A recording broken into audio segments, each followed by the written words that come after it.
Waziri mstaafu wa Maliasili na Utalii, Mheshimiwa Lazaro Nyalandu, leo hii amekutana na vijana kutoka mikoa mbalimbali katika eneo la Kisiwa cha Sanane kinachopatikana katika mkoa wa Mwanza, katika mdahalo uliolenga kuhamasisha umuhimu wa vijana kushiriki katika uchaguzi. Akizungumza na vijana hao, Lazaro Nyalandu amewataka vijana kushiriki uchaguzi na kuilinda amani, jambo litakaloendelea kuifanya Tanzania kuwa mfano wa kuigwa duniani katika swala la amani. Nao baadhi ya vijana hao wamesema wapo tayari kushiriki uchaguzi huo unaotarajiwa kufanyika Oktoba 29. Katika hii conversation ya umuhimu wa kupiga kura, umuhimu wa kuweka amani ya nchi yetu, tunazungumza ni mjadala, lakini unakutana na watu wengine wanaofikiri kama wewe.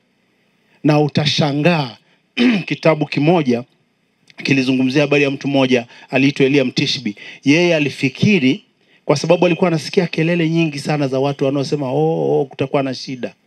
Akamuuliza huyo mkubwa wake wa kazi, akamwambia mbona katika kijiji niko peke yangu? Mkubwa yule akamwambia katika hiki kijiji kuna maelfu na maelfu na maelfu ambao hawajamtii Baali. Na mimi nimepita vijijini, nimepita mijini, nimesikiliza kampeni za siasa, nimemfuatilia sana Mheshimiwa Rais Samia akiongea, nimeenda kwenye mikutano ya madiwani, ya wabunge. Naweza tu nikakwambia kuna maelfu na maelfu na maelfu na maelfu na mamilioni ya Watanzania ambao wako tayari watathubutu kuilinda nchi hii.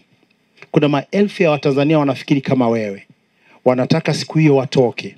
Na sasa kitu ambacho nadhani tunafanya, tunatoa shuhuda za utayari wetu, lakini tunatoa shuhuda ya amani iliyoko sasa hivi, na kwamba tunaweza siku ya tarehe 29 kijana ukaamka, ukampitia kijana mwenzako, ukampitia yule, ukakutana na bibi njiani hajiwezi, ukamsaidia. Kuna mtu mmoja aliongea, likawa ni taifa la watu wenye adili, taifa la watu wenye upendo, taifa la watu wanaothubutu. Tuyaonyeshe mataifa jirani Tanzania ni watu wa namna gani. Leo mapema nilizungumza na viongozi wa dini nikiwa na mkuu wa mkoa wa Simiyu pale Bariadi, nadhani saa 4 saa 5 tulikuwa naye. Na katika kuzungumza kuna mtu mmoja akazungumzia jinsi ambavyo kile ambacho wewe unacho cha thamani, ardhi ya Tanzania, uwepo wa amani ya Watanzania, sifa ya Tanzania, sifa ambazo kupitia uongozi wa sasa wa Daktari Samia na serikali yake ya awamu ya 6 Tanzania imejipatia maendeleo lukuki ambayo tunayaona. Mtu mmoja alizungumzia nchi nyingi zinaona wivu, watu wengi wanaona gele, wanasema Tanzania ni nchi yenye mifumo. Kuna watu wangependa kusema ni Afrika kuna mavita. Tanzania hakuna vita, wasio kwao mahali pa kukimbilia daima imekuwa Tanzania.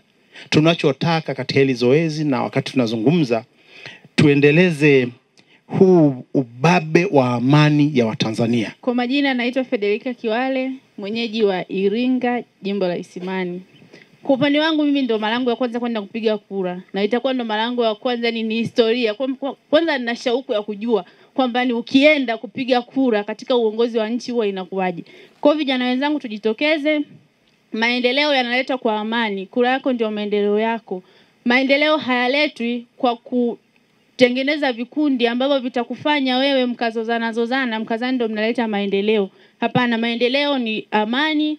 Hivyo basi tuwe kama champion wa kuhamasisha wengine wajitokeze kupiga kura ili tuendelee kufaidika zile tunu ambazo tumepewa na viongozi wetu ambao walipambania hii amani, na sisi tukaendelee kuzifaidi. Kwa majina naitwa Emmanuel Godlove Kanyonga, natokea mkoa wa Mwanza.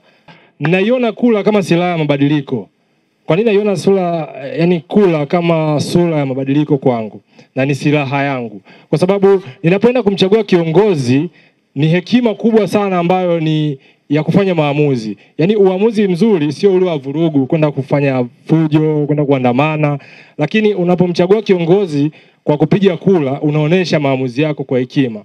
Mfano, unapoenda kumchagua kiongozi, ina maana haijalishi ametokea chama gani. Ndio maana tuna vyama vingi. Unaweza ukachagua kiongozi Democratic Party, ACT au CCM. Yoyote atakayeshinda, wewe una sauti sasa ya kwenda kumwambia kwamba nilikuchagua, nahitaji mabadiliko katika elimu, nahitaji mabadiliko katika miundombinu, sio kwa kuandamana wala sio kwa kupiga kelele. Imefika zamu yetu, ni wakati wetu sisi kama vijana, wanawake, ni watu wenye ushawishi kwa taifa letu. Tunatakiwa tuilinde tunu ya amani kwenye nchi yetu. Utaifanyia nini nchi yako ukiwa kama kijana? Utaifanyia nchi yako nini ukiwa kama binti, mwanamke au mzee? Toka tarehe 29 nenda kapige kura, kamchague kiongozi unayeona atafaa kwa ajili ya maendeleo ya taifa lako. Wengine mnatizama kwenye televisheni lakini pia kupitia mitandao ya kijamii. So amani iliyoko mjini Goma na ukilinganisha katika nchi ya Tanzania ni tofauti kabisa. Waandishi kutoka Ukraine walokwenda kuripoti kule wanapiga simu wanasema bana, hali si shwari. Ukitizama katika ukanda wa Gaza hali nayo ni mbaya. Wanatamani angalau kidogo tu amani ya Tanzania ingewapata kule, lakini pia wakaendelea kuishi kama sisi tulivyo kama wa Tanzania. So vijana kutoka Kigoma Ujiji, tujitokeze kwa pamoja kwenda kupiga kura kwa sababu ni haki yako, lakini hata mimi nitakuwa wa kwanza kufika kwenye kituo cha kupiga kura kuhakikisha kwamba